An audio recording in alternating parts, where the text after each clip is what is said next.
Can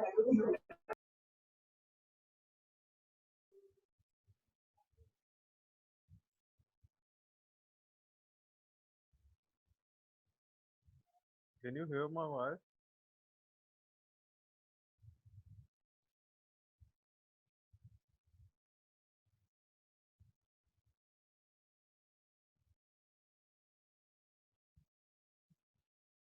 Is my voice clear?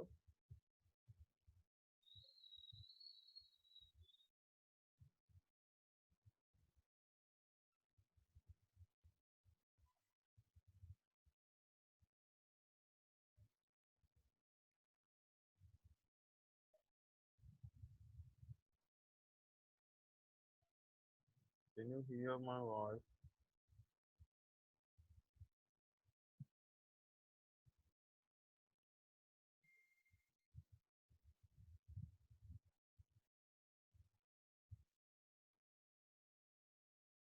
कोई बता नहीं रहा है. Can you hear my voice?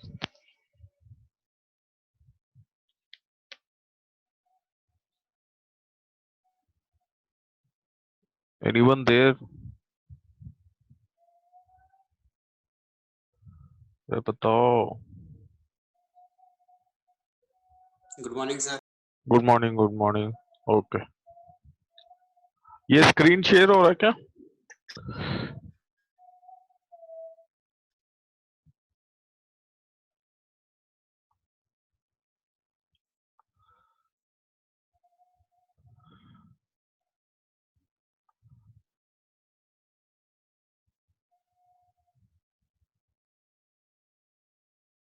अब अपना रोल नंबर लिख देना इसमें चैट में.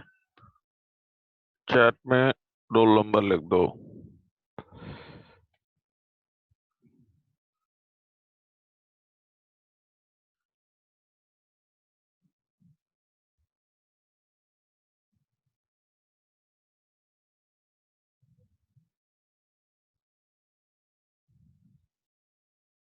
नो. कल तक हमने ट्रांसफार्मर प्रोटेक्शन पढ़ा था और इससे पहले जनरेटर प्रोटेक्शन पढ़ा था. और अब आती है आपका दो टाइप ऑफ प्रोटेक्शन बचा है. एक फीडर और बसबार का प्रोटेक्शन और next one is motor protection. Motor protection will continue. First we'll complete the feeder and bus bar protection. In feeder and bus bar में भी again differential protection आता है. That thing we have already studied. Differential protection क्या होता है? That thing we have already completed. So we'll go less detail about the differential protection in your uh, feeder and bus bar as well, because the thing has already been discussed. So we'll go other type of protection, whatever the protection schemes are there, that will go in detail, and the remaining things will go. Remaining things हम discuss कर लेंगे. और जो बस differential protection of your feeder and bus bar है, that has been already discussed while discussing the topic of differential protection. Now coming to bus bar, um, or let's go from feeder itself. Actually, what are the abnormalities and faults in a feeder or line? Basic abnormalities क्या हो सकता है कि feeder में fault आया? तो आपको दिख रहा है क्या पीडीएफ? Yes sir. ओके. आपको पता होगा फीडर क्या है कि it feeds the power in your power system. As the length of the electrical power transmission line is generally long enough, it runs through open atmosphere. As you all know, all the overhead lines are in open atmosphere. Nothing is inside the room or inside the substation. Everything is in open, and there are kilometers and kilometers of long transmission lines that are flowing, carrying the power in your power system. So जो ज्यादा chances होता है वो transmission line का ही chances होता है.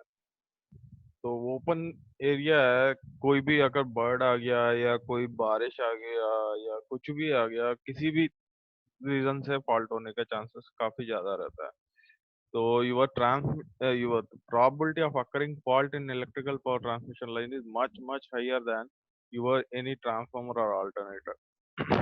So you have to protect this feeder or transmission line at whatever the possible methods are there. You have to protect more. You have to apply for the more protection schemes so that your entire transmission line is protected, because the majority of the faults occur in this transmission line. Now coming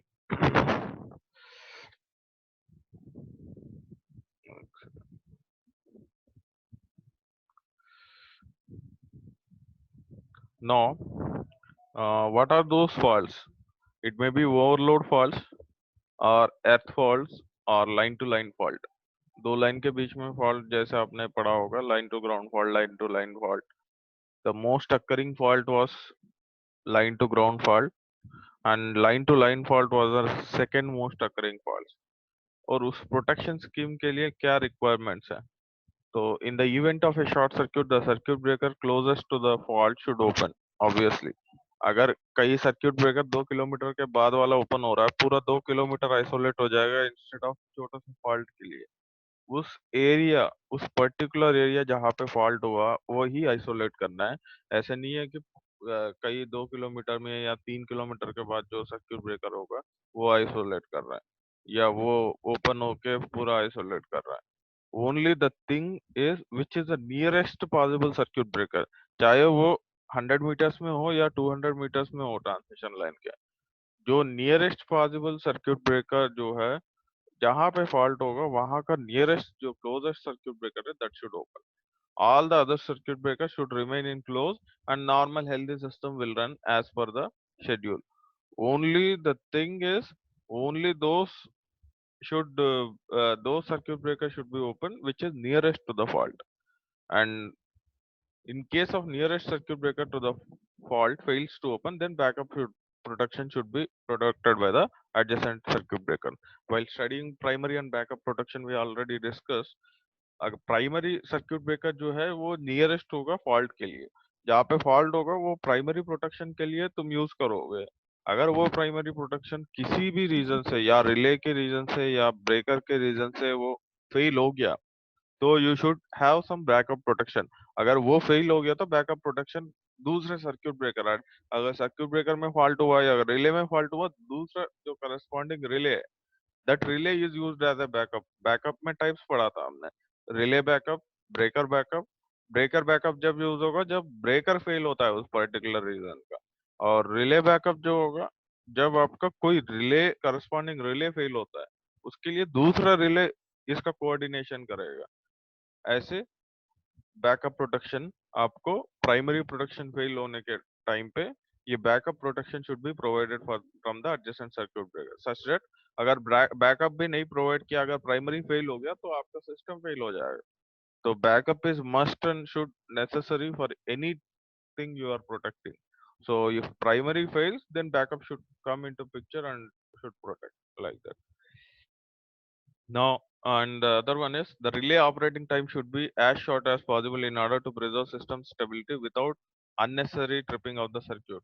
Uh, Operating time of the relay should be as fast as possible, as short as possible. मतलब आपका operating time जो है, it should quickly sense the fault and immediately the corresponding nearest circuit breaker should be tripped or opened.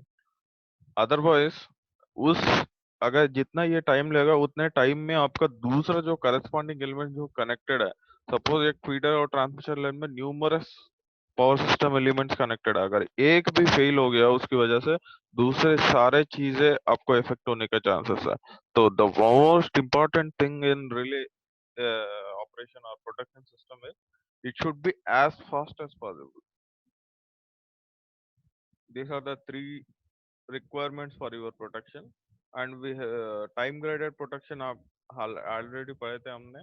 Time graded protection में क्या होता है, we have different scheme, inverse definite minimum time और definite time, जिसके लिए अगर current का magnitude set value से ज्यादा हो गया, वो उस टाइम में वो करंट प्रोटेक्शन क्या करता है, वो जब उसका वैल्यू ज्यादा हो गया तब आपका रिले ऑपरेट करेगा.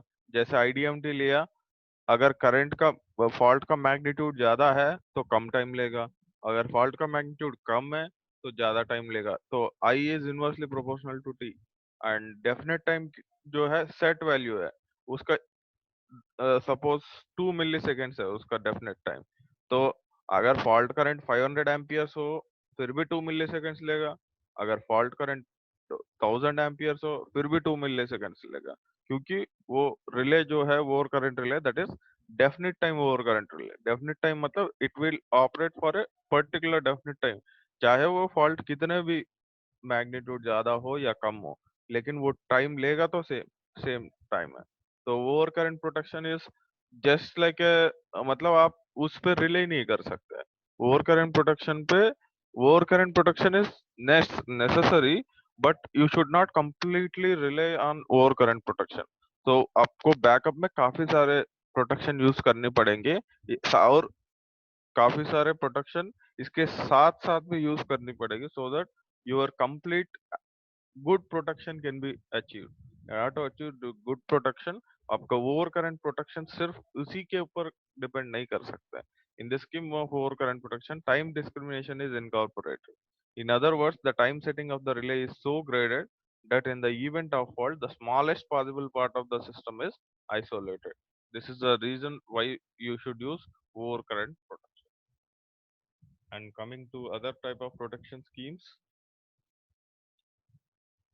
and radial feeder, you might have a ring main distribution system and radial distribution system while studying the power system। and the main characteristics of radial system is that power can flow only in one direction, that you know।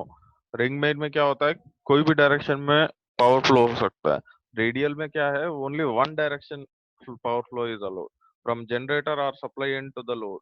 it has a disadvantage of continuity of supply cannot be maintained at the receiving end of the event of fault। this is a disadvantage of this time radial feeders। and time graded protection of a radial feeder can be achieved by using definite time relays, inverse time relays। this is important, ये आपका objective questions में आने का chances है। Time graded protection of A radial feeder can be used by which type of core current relays। one is definite time, one is inverse time।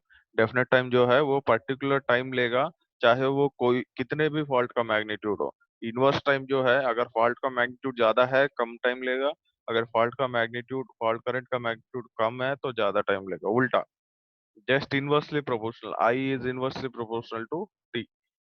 these are the two types of relays that are used for the protection of radial feeder। remember this, objective के लिए important है। हाँ, अब देखते हैं definite time release कैसे operate करता है। यहाँ पे ये 2 सेकेंड्स के लिए ऑपरेट करेगा। सपोज फॉल्ट अकर हुआ विद इन 2 सेकेंड्स, मतलब 2 सेकेंड्स में ये ऑपरेट कर लेगा। ये 1.5 सेकेंड में, ये 1 सेकेंड में, ये 0.5 सेकेंड। क्यों, ये इंक्रीजिंग ऑर्डर है, आप देखोगे तो 0.5, 1 second, 1.5 second, 2 seconds. This is your generating station, this is your load, suppose assume. तो जनरेटर से लेकर लोड तक एक ही डायरेक्शन में लगा रहेगा। सपोज यहाँ पे फॉल्ट अक्कर हुआ तो नियरेस्ट सर्क्यूट ब्रेकर कौन सा है, ये वाला है, D. The circuit breaker D is your nearest circuit breaker. this will operate first। suppose it fails to operate in 0.5 seconds, then the corresponding circuit breaker will be 1 second circuit breaker। now 1 second, अगर 0.5 second में ये operate नहीं किया, 1 second में ये operate कर लेगा। अगर 0.5 सेकंड में ये ऑपरेट कर लिया तो ये क्या करेगा, इसको आइसोलेट कर देगा फॉल्ट को। तो ये नॉर्मली ऑपरेट करता रहेगा, ये बी सी जो सर्क्यूट ब्रेकर्स है वो नॉर्मली ऑपरेट करता रहेगा। जब ये फेल हो गया तो 1.5 सेकंड में ये वाला सर्क्यूट ब्रेकर, अगर 2 सेकंड तक ये 1.5 सेकंड में ये ऑपरेट करना फेल हो गया, फिर 2 सेकंड में आपका ये सर्क्यूट ब्रेकर ये विल ऑपरेट। तो that depends on the fault current magnitude। and one thing is, each circuit breaker A, B, C, D, if you take, each will have the time difference of 0.5 seconds like that। तो मतलब एक एक ये इसको time देगा, पहले तुम operate करो, अगर तुम ऑपरेट नहीं करोगे तो मैं करूंगा टाइम, ये भी और ये भी। जब ये ऑपरेट किया 0.6 सेकेंड्स हो गया फिर भी ये ऑपरेट नहीं किया, तो ये रेडी रह जाएगा, ठीक। अगर ये ऑपरेट नहीं किया तो ये ऑपरेट कर ले ऐसे। This is called using definite time because this operates for a definite time of 2 seconds, this operates for a definite time of 1.5 seconds, this operates for a definite time of 1 second, this operates for a definite time of 0.5 seconds. That is the name defined definite time relay. definite time जो है वो आपको definite time के लिए operate करता है। अगर आप ग्राफ देखोगे इंक्रीजिंग ऑर्डर में, डिक्रीजिंग ऑर्डर में होगा डिस्टेंस का। जितना डिस्टेंस कम होगा उतना कम, मतलब डिस्टेंस बढ़ता जाएगा तो ऑपरेटिंग टाइम भी ऐसे। जितना नियरेस्ट पॉसिबल जनरेटर होगा वो ज्यादा टाइम लेगा, जो नियरेस्ट पॉसिबल सर्किट ब्रेकर होगा वो कम ऑफ डेफिनेट कम टाइम देंगे ऐसे। This is the classification. अगर डेफिनेट टाइम रिले दिया, ये एग्जांपल भी आपने लिख दिया तो आपको अच्छे नंबर आ जाएंगे। आप 1000 वर्ड्स में लिखो और एक डायग्राम में समझा दो, वो that will be very good. ये हमने जो भी अभी डिस्कस किया था वही है।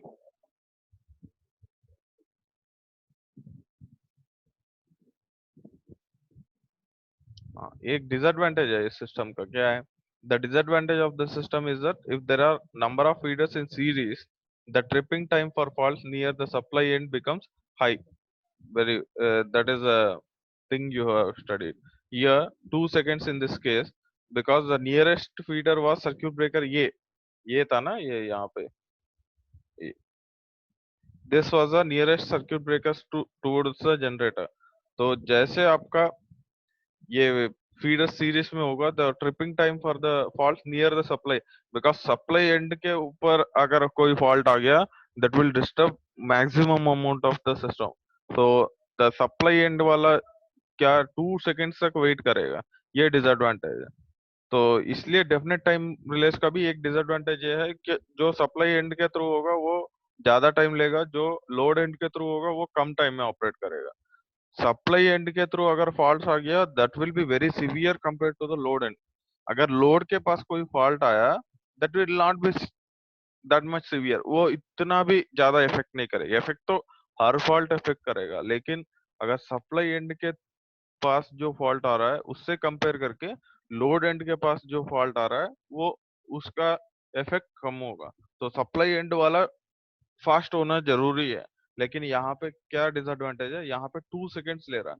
2 seconds is sufficient enough for the half of the substation to burst.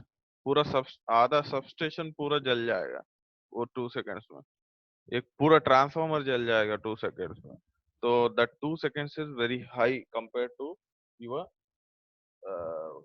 the magnitude of the severity once the fault has occurred at supply end। Supply end के पास जो फॉल्ट होगा वो बहुत सीवियर होता है। उस सीवियर फॉल्ट को अगर 2 सेकंड्स तक तुम वेट करते रहोगे तो वो दिक्कत हो जाएगी। ये है एक डिसएडवांटेज इससे। और it is necessary to limit the maximum tripping time to 2 seconds। So this disadvantage can be overcome by reasonable extent by using inverse time relay। तो अगर inverse time relay यूज किया तो क्या होता है, उसका मैग्नीट्यूड ज्यादा हुआ और सिवियरिटी ज्यादा हुआ तो कम टाइम लेगा। जो डेफिनेट टाइम का जो डिसएडवांटेज है that can be overcome by using inverse time.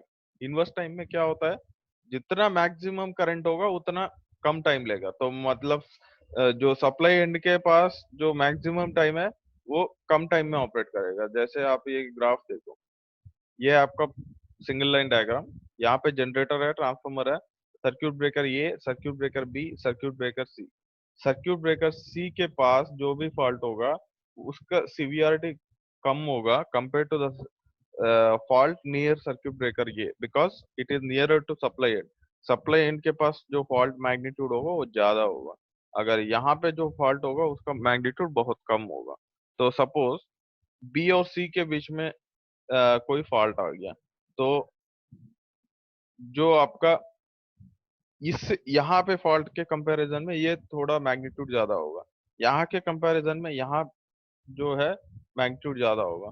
तो अगर ऑपरेटिंग टाइम और डिस्टेंस देखोगे तो A will have faster operating time because A is nearer to supply end it will the fault nearer to circuit breaker A will have higher magnitude. Higher magnitude matlab kam time, operating time will be very less. This is the operating time. And next, when the circuit breaker B, when the fault is nearer to B, the circuit breaker B will have lesser operating time compared to circuit breaker C. उल्टा होगा यहाँ पे, जैसे magnitude बढ़ेगा current का, time कम लेगा. यहाँ पे मैग्नीट्यूड कम है फॉल्ट का, अगर यहाँ पे फॉल्ट हुआ तो, यहाँ पे फॉल्ट हुआ तो मैग्नीट्यूड ज्यादा है, यहाँ पे फॉल्ट हुआ तो मैग्नीट्यूड ज्यादा है, तो ये कम टाइम लेगा. और इससे ज्यादा टाइम ये लेगा, इससे भी ज्यादा टाइम ये लेगा ऑपरेट करने में. वहां पे क्या था, यहाँ पे जो सर्किट ब्रेकर था वो 2 सेकेंड्स ले रहा था, या लास्ट में जो सर्किट ब्रेकर था वो 0.5 सेकेंड्स ले रहा था. वो डिसएडवांटेज था. उसके that disadvantage can be overcome by using inverse time relay. This thing we have studied.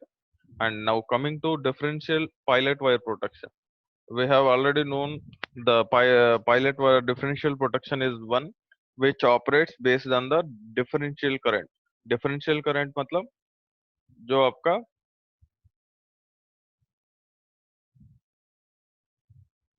differential current मतलब differential current is a current when CT1 का थ्रू करंट I1 है, CT2 का थ्रू करंट I2 है, तो difference in currents will be I1 minus I2. अगर I1 minus I2 आपका greater than 0 है, तो और greater than the set value of the your relay, so that will start operating, otherwise the relay will not operate.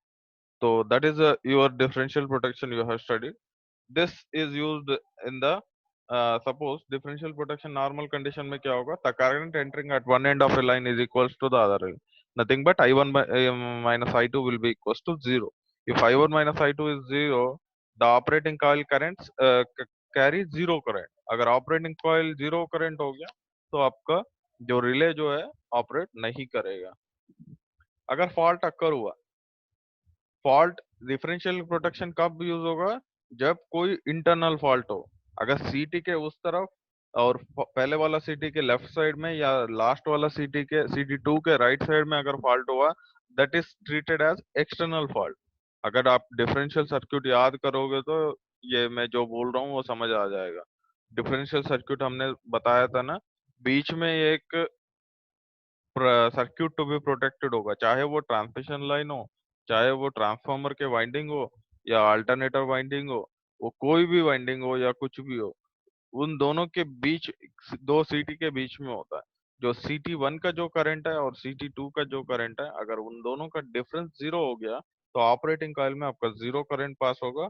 जब 0 current pass होगा तो relay will not operate. अब maximum current set value से ज्यादा current pass होगा तो आपका relay operate होगा. और इसमें 2 टाइप्स है. One is merge price voltage balance system. Another one is transless scheme. Transless scheme is the one which is used for the feeder protection. Now, what is merge price voltage balance? Merge price voltage balance. This is your circuit. This is circuit breaker. This is the circuit breaker.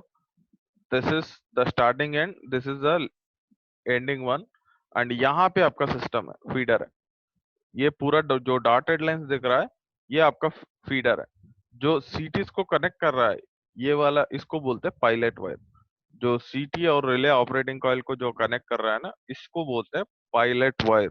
Remember this word, pilot wire, इसको बोलते हैं pilot wire. और जो differential protection है, यहाँ पे कोई fault आया तो डिफरेंशियल प्रोटेक्शन काम नहीं करेगा, क्योंकि यहाँ पे जो फॉल्ट आया, CT1 और CT2 का करंट, क्योंकि ये दोनों सीरीज में है, तो आपका जो यहाँ पे फॉल्ट हुआ, जो मैक्सिमम करंट इस तरफ फ्लो होगा, तो इसका मतलब CT1 और CT2 दोनों एक ही करंट पास होगा. एक ही करंट पास होगा तो ऑपरेटिंग कॉइल में 0 करंट पास होगा. 0 करंट पास होगा तो ट्रिप ही नहीं करेगा.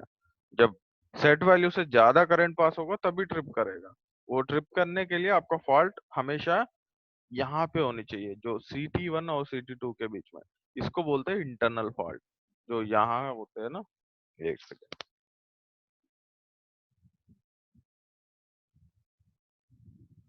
जो सर एक और बार बता दीजिए। हाँ, एक और बार बता दीजिए सर ये। हाँ ये बता रहा हूँ। जो यहाँ पे रेड लाइन किया ना, यहाँ पे कोई फॉल्ट हुआ तब भी आपका जो डिफरेंशियल प्रोटेक्शन है वो काम करेगा। अगर यहाँ पे फॉल्ट हुआ इस एरिया में, डिफरेंशियल प्रोटेक्शन काम नहीं करेगा। अगर यहाँ पे कोई फॉल्ट हुआ तब डिफरेंशियल प्रोटेक्शन काम नहीं करेगा। This is treated as external fault. This this is treated as external fault. This is treated as internal fault. Internal faults के लिए ही आपका डिफरेंशियल प्रोटेक्शन काम करेगा। एक्सटर्नल फॉल्ट्स के लिए आपका डिफरेंशियल प्रोटेक्शन नहीं काम करेगा। तो ये दोनों एक्सटर्नल फॉल्ट्स हैं। यहाँ पे कोई फॉल्ट आ गया तो रिले विल नॉट ऑपरेट। ये जो डॉटेड लाइंस है ये आपका फीडर इंडिकेट करेगा। कोई भी सिस्टम, अगर ट्रांसफार्मर भी प्रोटेक्ट कर सकते हो तो transformer protection, differential protection of transformer बढ़ जाएगा। अगर ये डॉटेड लाइन फीडर हो गया तो this is the differential protection of feeder हो गया। ऐसे, this is your feeder. This dotted line indicates your feeder, and this is the external fault, and this is external fault. This is also external fault. Whenever there is internal fault between CT1 and CT2, that is treated as internal fault by this relay. तब possibility होगा, अगर यहाँ पे fault हो गया तो ये CT2 का जो करंट है वो इस तरफ फ्लो होगा। तो CT1 का करंट और CT2 का करंट ऑब्वियसली डिफरेंट होगा। जब डिफरेंस होगा I1 माइनस I2 जीरो नहीं होगा, जीरो से ज्यादा होगा। अगर वो ज्यादा जो है, अगर वो रिले ऑपरेटिंग करंट से ज्यादा है तो रिले ट्रिप करेगा, otherwise relay will not trip. यहाँ पे मैच प्राइस में क्या है, पहले आपने डिफरेंशियल प्रोटेक्शन में क्या था, सिर्फ एक ऑपरेटिंग कॉइल था यहाँ पे, वो ट्रिप कर रहा था। यहाँ पे दो है, एक इस तरफ ट्रिप करेगा जो इसको आइसोलेट करेगा, जो ये सर्क्यूट ब्रेकर ऑपरेट करने के लिए ये वाला trip. This trip circuit is connected to this circuit breaker, this trip circuit is connected to this circuit breaker. It will isolate this healthy section from this faulty section. This circuit breaker isolates this healthy section from this faulty section. That is the difference between this circuit breaker and this one.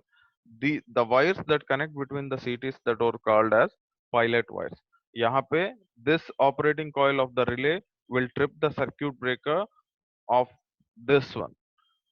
This operating coil of the relay will trip the circuit breaker of this one. अगर current का magnitude ज्यादा हो गया, अगर इस जिस तरफ ज्यादा हो गया करंट का मैग्नीट्यूड, अगर फॉल्ट इसके नियरर में हुआ, ना कि बीच में, कोई नियरर में हुआ फॉल्ट, तो this relay will trip this circuit breaker. अगर fault will be nearer to this CT1, then this relay will trip this circuit breaker like that. No, this is a one type. Healthy condition में क्या होगा, current entering the line at one end will be equal to the leaving at the other end. Therefore, equal and opposite voltages are induced in the secondaries of CTs at the two ends of the line. Then there is no current flows through the relay. When there is zero current flows through the relay will not operate. Suppose आपके एक raise कर देता हूँ ये।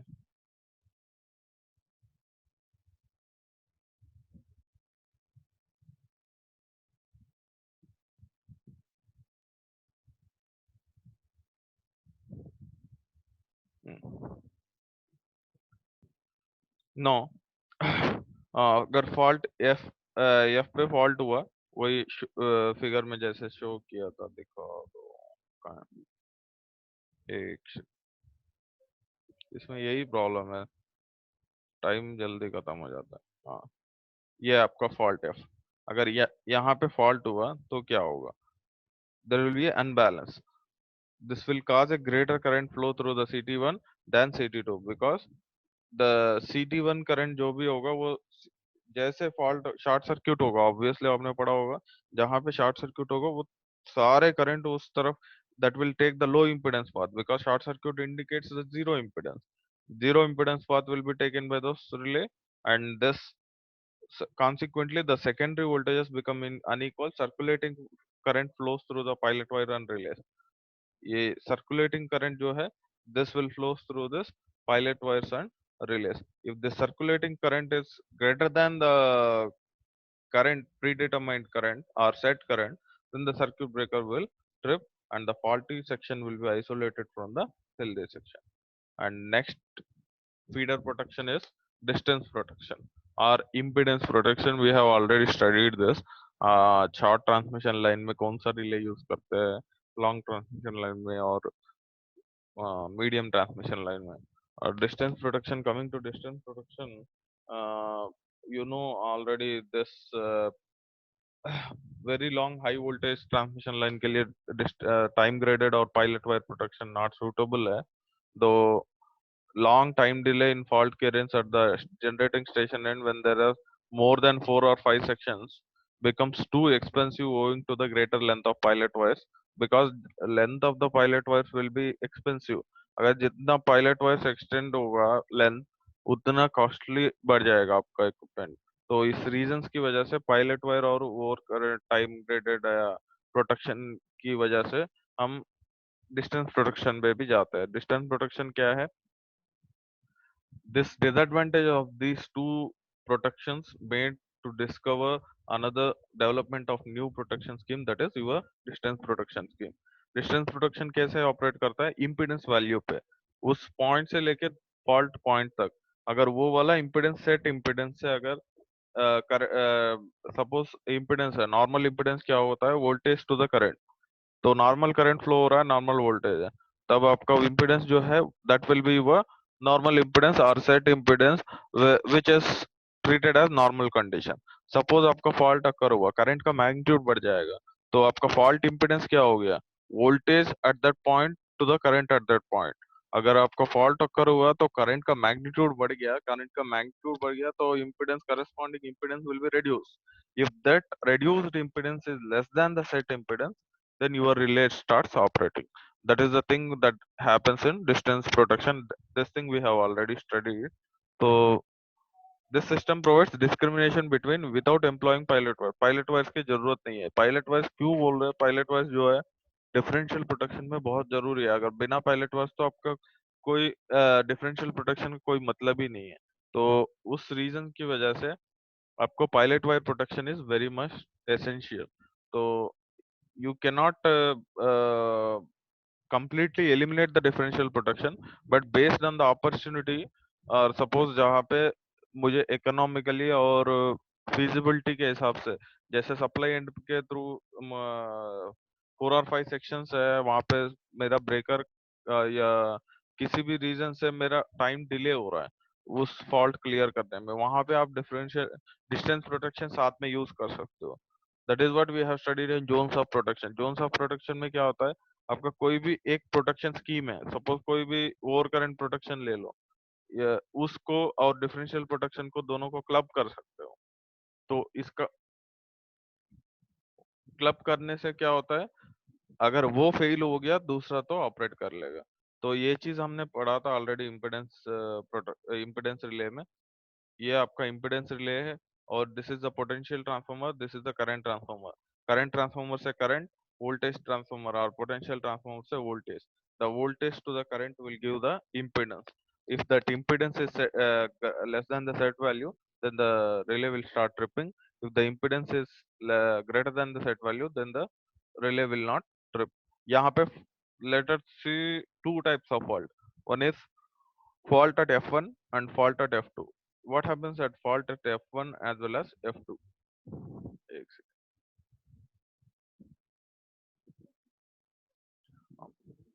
No, what happens at F1 as well as F2? There is uh, basic operation. You know, the voltage element is excited through a potential transformer and the line to be protected, and current transformer gives the current, and the portion of AB is the protected zone. The protect zone कहाँ है? ये वाला है, portion of AB. This is your protected zone starting from here to here. This is the entire protected zone of this impedance relay. Particular impedance relay is protecting the zone AB starting from A to B. This is called its zone of protection. Suppose let us take fault at F1. F1 is inside the zone, fault F2 is outside the zone. अगर F1 के लिए कैसे operate करेगा, F2 के लिए कैसे operate करेगा। Let us सी, F1 के लिए फॉल्ट होगा, F1 is inside the zone. Under normal operating condition क्या है, impedance of the protected zone is ZL. ZL is the line impedance. That suffix L है ये. The relay is so designed that it closes its contact whenever the impedance of the protected system falls below the predetermined value. That is ZL in this case. ZL is the total set impedance, you can say, or predetermined value or set value, both are say. If that is, suppose if the impedance is greater than that, तो इसका मतलब है current का magnitude कम है, तो ये that will not affect your system. Whenever there is fault, the current का magnitude will be lesser. Current का magnitude lesser है तो आपका corresponding impedance will be, sorry, whenever there is fault, current का magnitude will be higher and your corresponding impedance will be lower. If that impedance is less than the ZL or uh, set impedance, or you can say or predetermined impedance, then your relay starts operating. Suppose fault occurs at F1. F1 is the fault you have seen in the figure, that F1 was occurring between A and B, where AB is your protected zone. तो उसका corresponding impedance क्या होगा, Z is equals to V by I. V is the voltage up to that fault point, or and I is the current flowing through up the due to the occurrence of fault, the current magnitude that is existing between the line. So agar if the impedance relay is installed at the point of fault will be less than the ZL, and hence the relay starts operating, because the impedance will be obviously lesser because the current magnitude has been increased, and if impedance is less than the ZL, then your relay starts operating.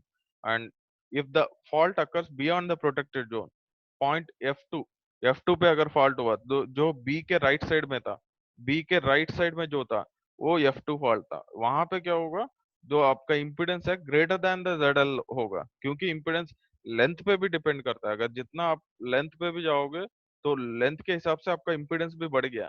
Impedance ZL से कम होने पे distance relay operate करेगा, impedance ZL से ज्यादा होने पे नहीं operate करेगा, only if it is less. तो इन दिस केस F2 के फॉल्ट पे डिस्टेंस रिले काम नहीं करेगा, आपको दूसरा रिले ऑपरेट करना पड़ेगा उसके साथ साथ। तो F2 will fails to operate when your fault is at F2. If the fault is at F1, then the impedance relay will operate. If the fault is at F2, the relay will not operate. Uh, Now coming to bus bars. Bus bars will start tomorrow, next class. So that uh, before that, try to find out what is bus bar. बस बार होता क्या है, पढ़ा होगा ये power system में। ठीक है, हम कंटिन्यू करेंगे बस बार से। बस बार अगर खत्म हो गया तो अब बचेगा मोटर। मोटर एक दिन में खत्म हो जाएगा तो the static protection against voltage, that will be your last unit। और आपके सिलेबस सिर्फ मोटर प्रोटेक्शन तक की है, मिड टर्म 2 का जो मैंने स्क्रीनशॉट भेजा था उसमें देख लेना क्या सिलेबस है। और मैं पैटर्न अभी मैं स्क्रीनशॉट भेज रहा हूँ, क्या पैटर्न होगा एग्जाम का, ये पूरा डिटेल्स में भेज रहा हूँ, अभी भेज रहा हूँ ग्रुप में। ठीक है, ओके, गुड डे। चैट में लिख दिया ना सबने, फिर रिकॉर्ड नहीं होगा, बता रहा हूँ। चैट में